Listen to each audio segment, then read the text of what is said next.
Hello everyone, myself doctor Ritik Jha, medicate the path guider में आप सभी का वेलकम करता हूँ। तो आज की ये वीडियो बेस है, जो आपने थंबनेल तो देखा ही होगा, श्री माता वैष्णो देवी मेडिकल कॉलेज के ऊपर। ठीक है, तो मैं बताता हूँ मुद्दा क्या है। देखिए, मुद्दा ये था कि कटरा के अंदर एक कॉलेज खोला गया, श्री माता वैष्णो देवी मेडिकल कॉलेज। ठीक है, उस कॉलेज के अंदर टोटल 50 सीट्स की परमिशन दी गई एनएमसी के द्वारा, जिसके अंदर समस्या क्या है? कॉलेज खुला हुआ समस्या नहीं, समस्या यह है कि उस कॉलेज के अंदर नाम हिंदू पक्ष के ऊपर कॉलेज था, उस कॉलेज के अंदर 42 सीट्स मुस्लिम को अलॉट हुई।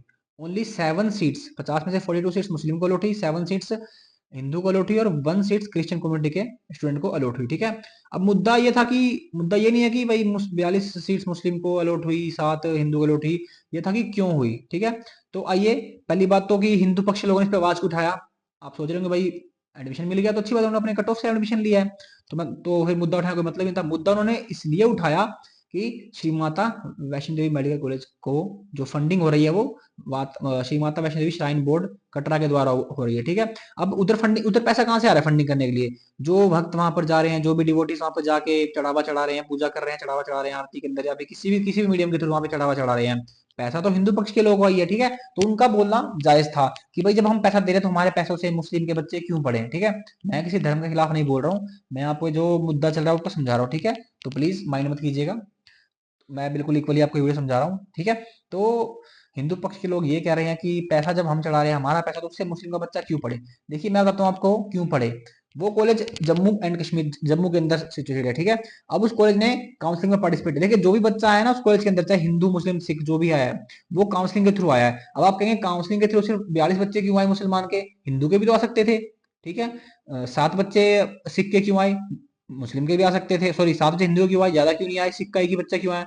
तो मैं आपको सारी चीज सुनाता हूँ। देखिए, वो उस कॉलेज ने स्टेट कोटाई की और ऑल इंडिया कोटाई काउंसलिंग में पार्टिसिपेट किया। ठीक है, जब स्टेट कोटाई काउंसलिंग में पार्टिसिपेट किया तो 85% सीट्स थी वो स्टेट कोटा के बच्चों के लिए रिजर्व हो जाती है। ठीक है, अगर कोई कॉलेज स्टेट कोटा के अंदर पार्टिसिपेट करता है स्टेट का, तो 85% सीट जो सिर्फ उस बच्चों वहां के उस स्टेट के बच्चे के लिए पहले रिजर्व कर दी जाती है। मान लीजिए फॉर एग्जांपल मैं चाहता हूँ आपको, किसी कॉलेज के अंदर 100 सीट है। ठीक है, तो 85 सीट पहले ही स्टेट कोटा के बच्चों के लिए रिजर्व हो जाएगी। सिर्फ 15 सीट है जो ऑल इंडिया काउंसलिंग में पार्टिसिपेट करेगी। सिर्फ 15 सीट पे ऑल इंडिया के बच्चे आ सकते हैं मेरिट बेस पे। ठीक है, तो क्या हुआ, मेरिट बेस पे जो से बच्चे 2-3 बच्चे आए वो आए। ठीक है, अब देखिए, अब आप बोलोगे 42 बच्चे मुसलमान कैसे आए?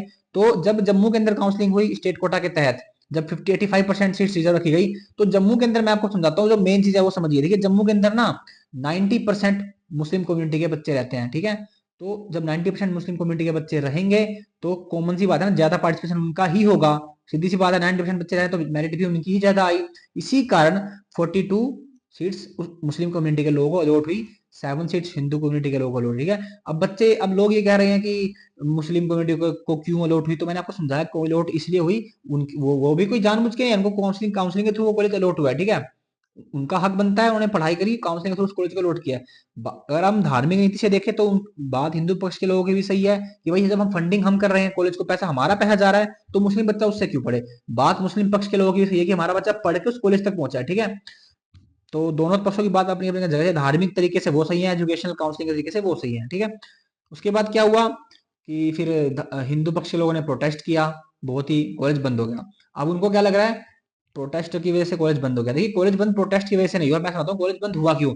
जब एनएमसी ने, नेशनल मेडिकल कमीशन ने दोबारा इंस्पेक्शन की कॉलेज के अंदर, तो उन्होंने देखा कि ना तो कॉलेज के अंदर प्रॉपर स्टाफ है, जो भी हर डिपार्टमेंट के हर टीचर फैकल्टी होनी चाहिए वो नहीं था। प्रॉपर जो इंस्ट्रूमेंट्स, जो भी लैब का सामान, फैकल्टी, डेड बॉडी जो भी होनी चाहिए, प्रॉपर सामान प्रैक्टिकल के लिए नहीं था, थियोरेटिकल सामान नहीं था।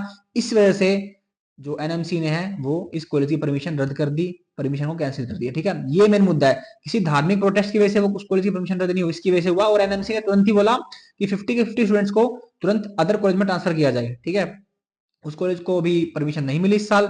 अब जो उस कॉलेज के अंदर 50 बच्चे हैं उनको अब अदर कॉलेज में ट्रांसफर किया जाएगा उनके स्कोर के अनुसार, उसके स्कोर के अनुसार। तो ये मेन असली मुद्दा था। ठीक है, कोई धार्मिक की वजह से कॉलेज बंद नहीं हुआ है। लोगों लगे हमने प्रोटेस्ट किया, चलो अच्छी बात है, लोग अपने हक के लड़े, वो भी हिंदू हिंदू पक्ष भी लड़ा, मुस्लिम पक्ष भी लड़ा कि भाई हम मार्क्स लेके आए हैं, तो वो कह रहे हैं हमारी फंडिंग से बच्चा क्यों पढ़े, मुसलमान बच्चा।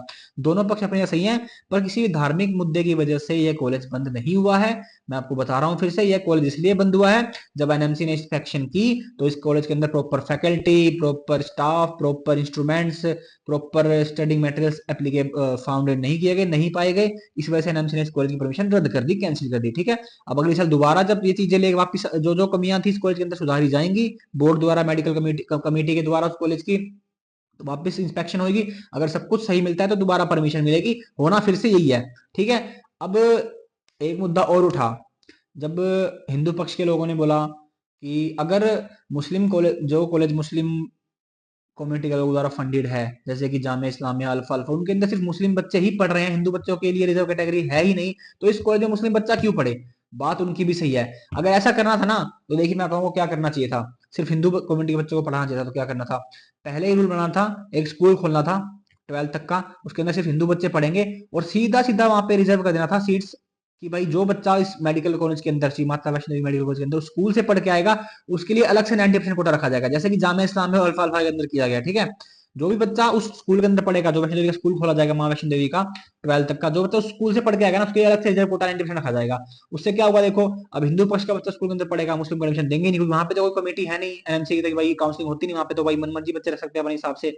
वहां जो बच्चा पढ़ेगा, वहां से पढ़ के उस बच्चे को पहले ही 90% कोटा मिल चुका है, उसके लिए सीट रिजर्व है, मार्क्स लाएगा, उसको सीधा एडमिशन मिल जाएगा। इस तहत हिंदू कम्युनिटी के लोगों को वहां पे एडमिशन मिल सकता है, इस्लामिक बच्चे वहां पे नहीं आ पाएंगे, माफ कीजिएगा मुस्लिम बच्चे वहां पर नहीं आ पाएंगे। ठीक है, तो ये सारा मुद्दा था, मैंने आपको क्लियरली किया। देखिए मैं आपको फिर से बोल रहा हूँ, किसी धर्म को ठेस पहुंचाना मेरा मुद्दा नहीं है, जो चीजें थी वो मैंने आपको क्लियर करी है। ठीक है, तो प्लीज गलत वीडियो, इस वीडियो को गलत तरीके से ना लें, पॉजिटिव मीन से समझे। ठीक है, अगर आपको वीडियो अच्छी लगी तो प्लीज वीडियो को लाइक एंड शेयर करें, अपने दोस्तों को भेजें, सब्सक्राइब करें चैनल को, ताकि मैं आपके लिए इस तरह की बहुत ही इंफॉर्मेटिव काउंसलिंग से रिलेटेड वीडियो लेके आता रहूंगा। थैंक यू सो मच, मिलते हैं फिर से एक नई वीडियो के साथ। Thank you.